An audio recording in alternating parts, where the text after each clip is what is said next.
Assalamualaikum warahmatullahi wabarakatuh. Yang saya hormati Ibu Cucu Jainab Subarkah dan Ibu Sari selaku dosen pembimbing pada mata kuliah Kimia Dasar 2 serta teman-teman pendidikan Kimia kelas 2 yang saya banggakan.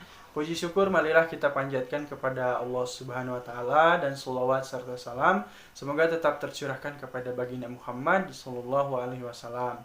Adapun topik yang akan kita bicarakan kali ini yaitu tentang koloid, terutama pada pembuatan santan. Saya Dede Esa Purnama selaku moderator akan membimbing jalannya diskusi pada kali ini. Sebelumnya saya akan memperkenalkan anggota kelompok saya yang lain. Di sini saya ditemani oleh saudari Firly Syafila, kemudian saya juga ditemani oleh saudari Hesti Handayani. Baik, rangkaian acara yang akan kita lewati pada diskusi ini, yang pertama adalah pembukaan, kemudian sesi penyajian materi, dan dilanjutkan dengan penutup. Nah, acara yang pertama yaitu pembukaan. Marilah kita bersama-sama mengucapkan basmalah. Bismillahirrahmanirrahim. Baik, kita memasuki acara selanjutnya yaitu penyajian materi. Saya memberi kesempatan kepada penyaji pertama, Saudari Firly Syafila, untuk menyampaikan presentasinya. Saya persilakan, Firly. Terima kasih Dede Esa. Di sini saya akan menjelaskan tentang tujuan dan landasan teori dari percobaan yang kami lakukan.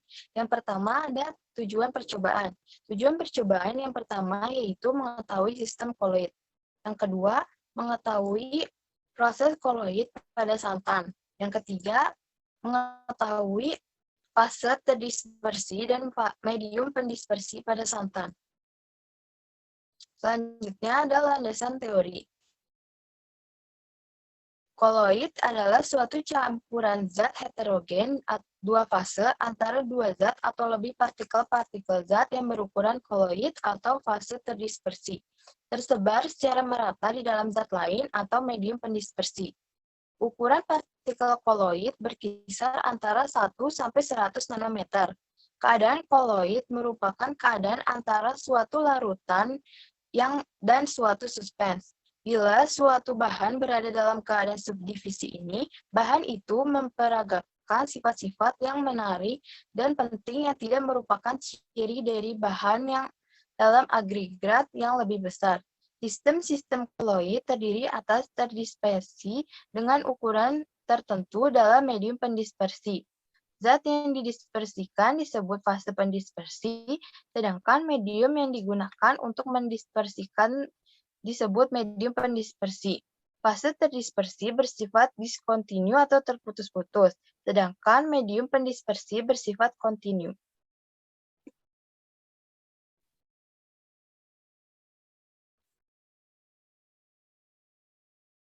Selanjutnya, koloid memiliki beberapa jenis, di antaranya koloid sol, koloid emulsi, dan koloid buih.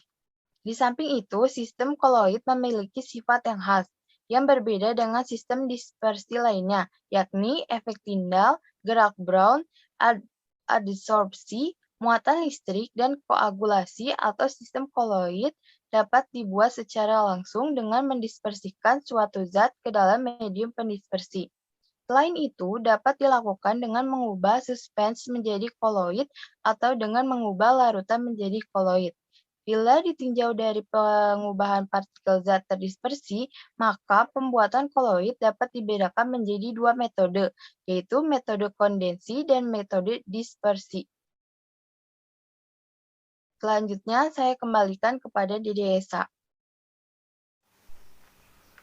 Baik, Firly, terima kasih.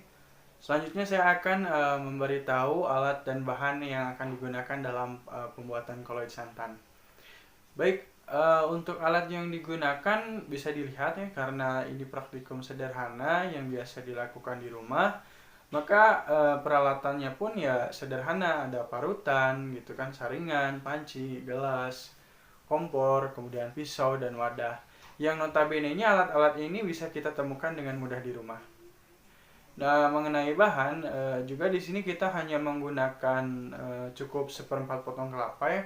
Tentunya kelapa yang dipakai di sini adalah kelapa yang sudah tua gitu, bukan kelapa yang muda, karena yang akan kita gunakan memang kelapa yang tua, sehingga kelapa yang diparutnya juga nanti bisa lebih banyak dan teksturnya cocok untuk dibuat santan. Dan tak lupa kita juga memerlukan air ya untuk membuat santan ini, karena kelapanya hanya 1/4 bagian. Jadi air yang dibutuhkan kurang lebih 250 ml saja cukup.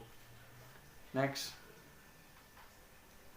Nah, kemudian kepada prosedur percobaan ya untuk merubah bagaimana kelapa ini menjadi santan, tentu melalui beberapa proses yang diantaranya adalah sebagai berikut.